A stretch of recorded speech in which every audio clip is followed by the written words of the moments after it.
Good afternoon. I hope everyone's well today. Thank you for watching. It is appreciated as always. I'm going to play you a couple of clips to begin the video, and then we're going to have a conversation about my thoughts on it. So thank you.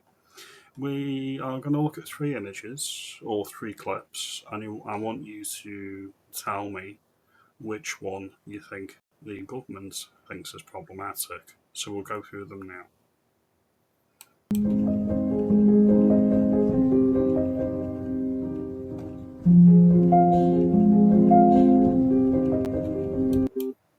Okay, that was Oxford Street down in the capital during the VE Day celebrations earlier this year. So that's clip number one for context. This is clip number two.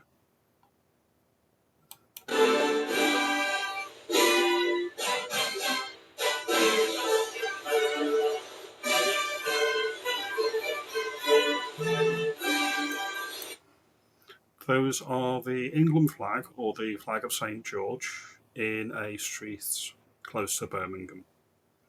And that's the second clip. And now we're going to move on to the third clip, the final clip. This is for the celebration of Pakistani independence from the United Kingdom, in the United Kingdom. So let's have a look at this one. This is up in Manchester.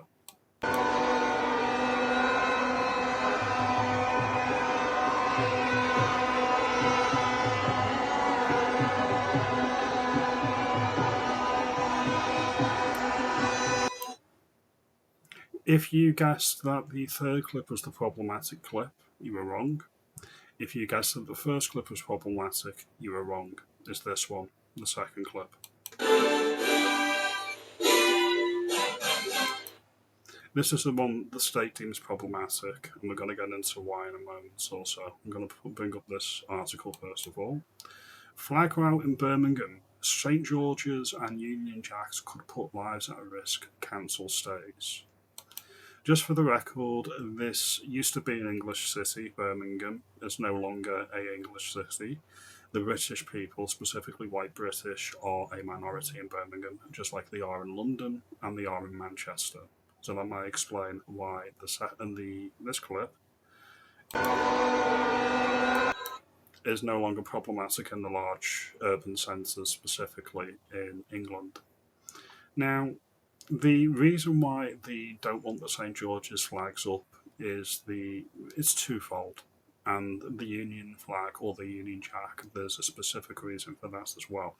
And there's something I made reference to in one of my first videos on this channel last year, so I'll link that as the recommended video at the end of this one. It's about control. It's not about unauthorized, well, it is about unauthorized displays of patriotism, which they don't want. What they want is they want things like this.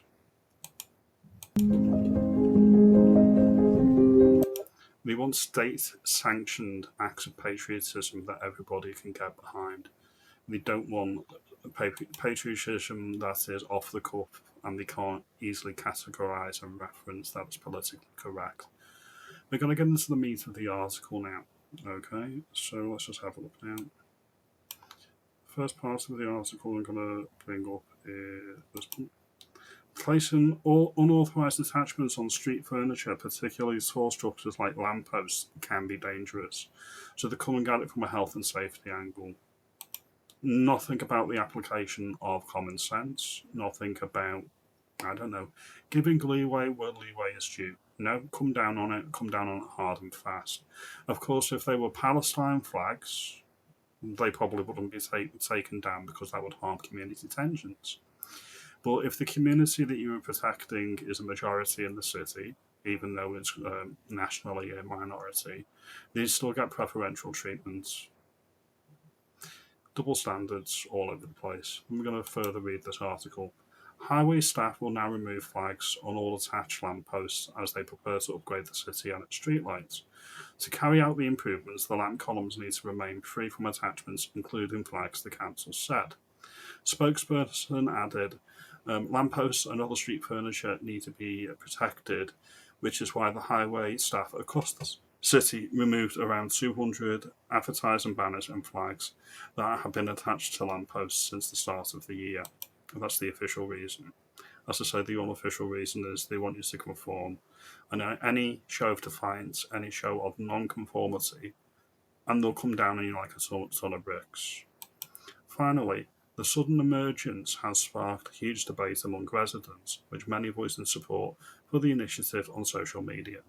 But Birmingham City Council, which is Labour-led by the way, have confirmed that the flags will be removed, saying they are unauthorised. You heard that right. The England flag in England or the Union Jack in the United Kingdom are only authorised in specific scenarios. If you step outside of your station, if you try to assert your national identity in a way that they don't like, they will come for you. Let's just see now. Apparently, a piece of cloth can be dangerous and could potentially kill a motorist or a pedestrian. Those who attach unauthorised items to lampposts could be putting their lives and motorists and pedestrians at risk. No, this is health and safety nonsense, and they're using outdated and illiberal laws for this aim. That's my view on the matter.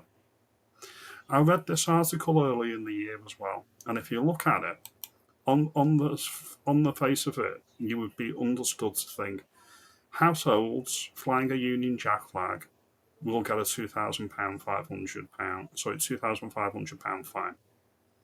When you look into the minutiae of the article specifically says that it is allowed. It's only under very specific circumstances on your own property that it's not allowed. But the headline portrays that, because if a regular person, a normie, just looked at this article, they would automatically assume that flying a Union Jack in Britain on your own property is not allowed. And this is what you need to be wary of. The official reason is never the real reason, or rarely is the real reason. Now, these acts of patriotism are happening all over this United Kingdom, not just in England, in Wales and Northern Ireland and Scotland also.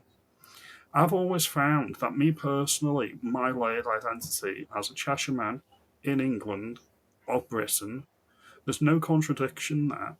And I've spoken to a lot of patriotic Scots that are both pro-Union and pro-Scotland, and they turned around and said that they get the vibe in Scotland that many of the Englishmen and women are ashamed of their English flag. I'm not ashamed of it. I am proud to be English. I am proud to be from Cheshire. I am proud of the North, and I am proud of Britain. There is no conflation. There is no contradiction there. What you get is you get the Emily Thornberrys, and you get that type of person, the liberal. They have a problem with the England flag. Because they have a problem with the England flag, and they're in power, that creates a problem for the England flag across the board. Fly the flag high. Show your patriotism. There is nothing wrong with that in the slightest. Do not play their game. More power to the people doing what they are doing. Obviously, I cannot advocate for breaking the law. Always be aware of the tactics that they will use. And as I say, my opinion on this matter has not really changed. It's about conformity. Now, if you look at the previous video that I've done, which is going to be in this corner, feel free to watch it and let me know what you think. I appreciate your time. Thank you for watching.